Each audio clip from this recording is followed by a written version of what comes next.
नमस्कार दोस्तों, मैं आलोक। फ्रेंड्स, रशियन वैक्सीन, कोविड की रशियन वैक्सीन स्पुतनिक वी का ट्रायल शुरू हो चुका है। यानी कि अब आप स्पुतनिक वी कोविड वैक्सीन लगवा सकते हैं, जो कि एक रशियन वैक्सीन है। अभी तक आपको इंडियन वैक्सीन ही देखने को मिलते थे। इंडियन वैक्सीन ही आप लगवा सकते हैं या लगवा चुके भी होंगे, जिसमें है कोवैक्सीन और कोविशील्ड। लेकिन रशिया की ये जो नई वैक्सीन आई है स्पुतनिक वी, उसका ट्रायल शुरू हो गया है और आज 14 मई को फर्स्ट वैक्सीन की डोज जो है वो हैदराबाद में लग भी चुकी है। तो ये इंडियन ब्रांड जो वैक्सीन है कोविशील्ड या कोवैक्सीन, उससे कैसे बेटर है स्पुतनिक वी रशियन वैक्सीन, ये आज के इस वीडियो में हम जानने वाले हैं।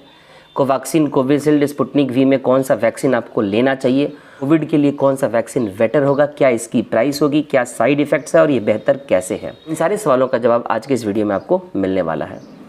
तो हेलो गाइज़, मेरा नाम है आलोक और चैनल पे नया आया है तो आपको पता है, नीचे दिए रेड बटन पे क्लिक करके चैनल को कर दीजिए सब्सक्राइब और press the bell icon for latest video updates.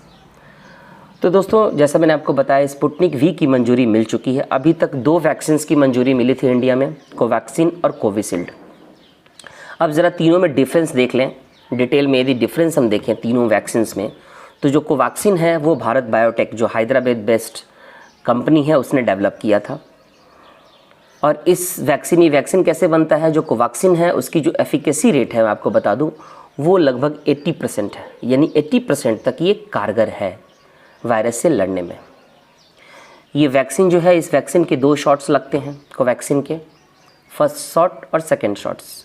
और दोनों शॉट्स में जो गैप होना चाहिए वो होना चाहिए 28 डेज़ का।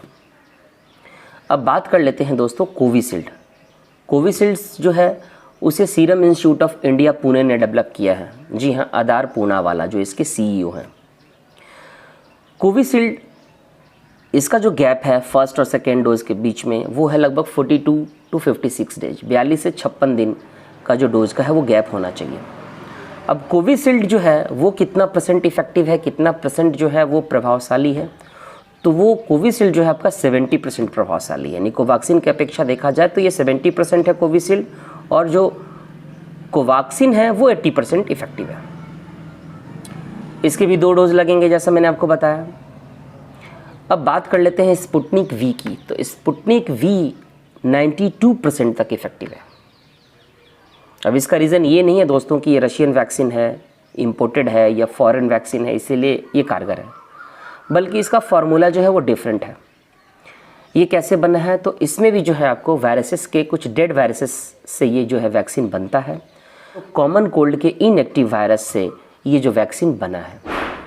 जब ये वायरस इंजेक्ट किया जाता है आपके बॉडी में, तो आपके बॉडी की इम्यूनिटी ये जान जाती है कि वायरस प्रवेश कर चुका है और ये इम्यूनिटी डेवलप कर लेता है, यानी कि मेमोरी सेल्स डेवलप हो जाता है। तो जब भी आपको संक्रमण होता है, ऑलरेडी जो इम्यूनिटी डेवलप हो गई होती है इंजेक्शन की वजह से, वैक्सीन की वजह से, वो कारगर हो जाती है और वो फाइट करने लगती है उस डिजीज से। अब दोस्तों बात कर लेते हैं इसके साइड इफ़ेक्ट्स की, तीनों वैक्सीन्स की साइड इफ़ेक्ट्स। तो कोवैक्सीन और कोविशील्ड के कॉमन साइड इफ़ेक्ट्स हैं। इन साइड इफ़ेक्ट्स में जो इंजेक्शन का साइट है, नहीं जहाँ पे आपको इंजेक्शन दिया जा रहा है, वहाँ पे दर्द होता है। नॉर्मली हर वैक्सीन में आपको पता है कि पेन होता ही है जहाँ पे इंजेक्शन दिया जाता है आपको। उसके अलावा फीवर, माइल्ड से सीवियर फीवर भी आपको आ सकता है। कुछ केसेस में वॉमिटिंग भी हो सकती है। ये कॉमन साइड इफ़ेक्ट हैं जो कि 1-2 दिन बाद डिसअपीयर हो जाते हैं। वहीं पे स्पुतनिक वी के साइड इफ़ेक्ट की बात करें तो इसमें टायर्डनेस फील हो सकता है आपको, इसमें भी हल्का फुल्का फीवर आ सकता है। अब दोस्तों बात कर लेते हैं कि तीनों में कौन सा कारगर होगा। वैसे देखा जाए तो अभी आपके पास कोई चॉइस नहीं है, क्योंकि ये गवर्नमेंट ऑफ इंडिया का हेल्थ डिपार्टमेंट डिसाइड करेगा कि आपको कौन सा वैक्सीन देना है। लेकिन चूंकि गवर्नमेंट ऑफ इंडिया ने वैक्सीनेशन इनिशिएटिव के थ्रू, टीकाकरण अभियान के थ्रू नए नए वैक्सीन्स की मंजूरी दी जा रही है, तो दोस्तों बात कर लेते हैं। गवर्नमेंट ऑफ इंडिया का लक्ष्य है कि ज़्यादा से ज़्यादा लोगों को वैक्सीन लग सके, इसीलिए कोवैक्सीन और कोविशील्ड के अलावा स्पुतनिक वी को भी मंजूरी मिल चुकी है। और इतना ही नहीं, आने वाले दिनों में फाइज़र या मॉडर्ना जो वैक्सीन है उसको भी मंजूरी दी जाएगी, ताकि ज़्यादा से ज़्यादा लोगों को लग सके ये वैक्सीन। अब इफेक्टिवनेस की बात करें दोस्तों, तो इफेक्टिवनेस जो है वो स्पुतनिक वी जो है वो 21 डेज़ के गैप पे लगता है। और ये सबसे पहला वैक्सीन था जिसे ग्लोबली, अंतर्राष्ट्रीय स्तर पर रजिस्ट्रेशन इसका हुआ था, इसको मंजूरी दी गई थी। फिलहाल 60 कंट्रीज़ ने स्पुतनिक वी को अप्रूवल दे चुका है। 60 से ज़्यादा देशों में ये अप्रूव्ड हो चुका है। उन देशों में ये लगने वाला है नेशनल वैक्सीनेशन प्रोग्राम के थ्रू। अब ये जो वैक्सीन है स्पुतनिक वी, इसकी प्राइस क्या होगी और ये इंडिया में इंपोर्ट कैसे होगा? तो इंडिया में इसका टाई अप है doctor Reddy lab, Hyderabad based जो कंपनी है डॉक्टर रेड्डी लैबोरेटरी, उसके थ्रू स्पुतनिक वी को मैन्युफैक्चर किया जाएगा, मार्केटिंग किया जाएगा और लगाया जाएगा। इसकी जो प्राइस होगी वो होगी लगभग 948 रुपये प्लस 5% GST, यानी लगभग 995 रुपये में ये स्पुतनिक वी जो है ये वैक्सीन अवेलेबल होगी। और वहीं पे कोवैक्सीन की बात करें तो सेंट्रल गवर्नमेंट के लिए आपको पता है कोवैक्सीन और कोविशील्ड 150 रुपये में अवेलेबल है सेंट्रल गवर्नमेंट के थ्रू। यदि स्टेट गवर्नमेंट उस चीज़ को चार्ज करती है तो स्टेट गवर्नमेंट में आपको पता है कोवैक्सीन 400 का है और कोविशील्ड 300 का है। और प्राइवेट हॉस्पिटल में आप लगाने जाएं तो कोवैक्सीन 1200 का है, लगभग 1200 का, और जो कोविशील्ड है वो 600 का है। ज़्यादा अफोर्डेबल है कोविशील्ड। और स्पुतनिक वी जैसा मैंने बताया लगभग आपको 995 रुपये का स्पुतनिक वी ये लगेगा। फ़िलहाल अभी कोई चॉइस नहीं है चूज़ करने का, लेकिन जैसे जैसे इसकी उपलब्धता बढ़ेगी, ये स्टॉक्स बढ़ेंगे, वैसे वैसे आप इसको चूज़ करने का भी आपको फ्रीडम होगा।